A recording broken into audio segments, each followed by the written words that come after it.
Hello there, here with me, Cheryl Shamina, for your English news at 5. To the headlining stories. Now, the Sarawak government and Petroleum Nasional Berhad, or Petronas, have agreed to the establishment of a consultative framework to facilitate and monitor the implementation of the terms of the commercial settlement agreement. Deputy Chief Minister Dato' Amar Awang Tengah Ali Hassan said this was to ensure that the interests of Sarawak would be given utmost consideration by Petronas in its decision-making process, especially pertaining to the management of the offshore petroleum operations. Awang Tengah said while Petroleum Sarawak Berhad or Petros would be given the authority to manage and carry out onshore petroleum operations, Petronas will provide access to Petros, data gathered from its past petroleum development efforts so that the potentials of the petroleum resources could be realized. Awang Tengah said the Sarawak government will collaborate with Petronas to create and maintain a stable and investment-friendly environment conducive for the sustainable development and growth of the oil and gas industry, both upstream and downstream in Sarawak. He believed the agreement manifested the common desire of both parties to cooperate constructively to bring the oil and gas industry in Sarawak to greater heights. The Sarawak government's move of introducing its own brand petroleum gas, Petros, depicts the state's readiness to be directly involved in the exploration of oil and gas industry. Now, this includes producing own products that will further generate the state's additional income, which would then be utilized to help Sarawakians. Reviewing the matter, Tupong Assemblyman Fazruddin Abdul Rahman said it was the first step towards the bigger success in supplying LPG to the people. Meanwhile, Serembu Assemblyman Miro Simo opened that in the long term, Petros will be the main player in the industry. Citing the Chief Minister, Miro said LPG Petros will bring additional income to the state, especially when there is a 50% subsidy from the federal government. LPG Sarawak, owned by Petros, was launched on December 2nd. The 14-kilogram cylinder gas will roll out next year in Kuching and Samarahan and statewide by 2022. Welcome back.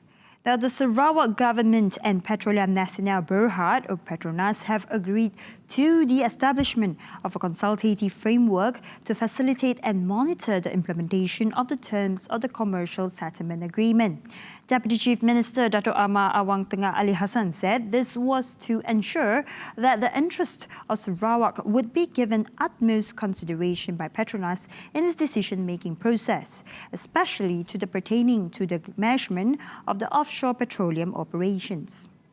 Tan Sri Muhyiddin Yassin welcomed the agreement to settle the issue involving the state's oil and gas management via a commercial agreement. The signing was also witnessed by Sarawak Chief Minister Datuk Patinggi Abang Joharitun Openg and Finance Minister Tengku Datuk Seri Zafrul Abdul Aziz. The Prime Minister's office said the agreement struck would enable Sarawak government's subsidiary Petroleum Sarawak Berhad, or Petros, to play a larger role in the oil and gas industry by collaborating with Petronas.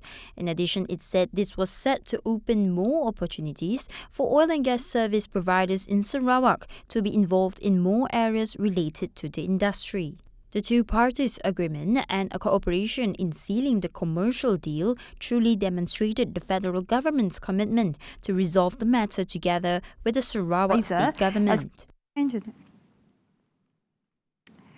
Issues over the supply of COVID-19 vaccine faced by pharmaceutical company Pfizer, as claimed by an international media, will not affect its supply for Malaysia.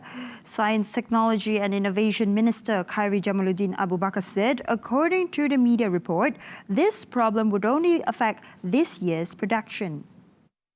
Khairi said if there are disruptions in the supply chain, government will identify other vaccine portfolios from various companies, as relying on one company could open to risk of not getting sufficient vaccine supply for Malaysians. Commenting on the additional costs that may be incurred in addition to the 3 billion ringgit allocation, Khairi said each agreement with vaccine manufacturers would take into account costs such as transportation and storage. He said this in response to a supplementary question from Ahmad Fahmi Muhammad Fadzil, PH Lembah Pantai, on whether the vaccine supply chain issues reported by Reuters would affect the supply of COVID-19 vaccines to Malaysia. Responding to the original question, Khairi said Malaysia has so far signed 2 agreements to secure enough supply of COVID-19 vaccine for 30% of the population. The first agreement was with the Global COVAX facility through the optional purchase agreement signed on November 23rd, which guarantees a vaccine supply for 10% of the population, while the second deal was an initial purchase agreement with Pfizer inked on November 24th to provide the vaccine supply for 20% of the population, which is 12.8 million doses. He said the government will not compromise the safety and efficacy of the vaccines procured, and the final decisions of the usage of a vaccine will only be done after it is registered and approved by the National Pharmaceutical Regulatory Agency (NPRA) under the Ministry of Health.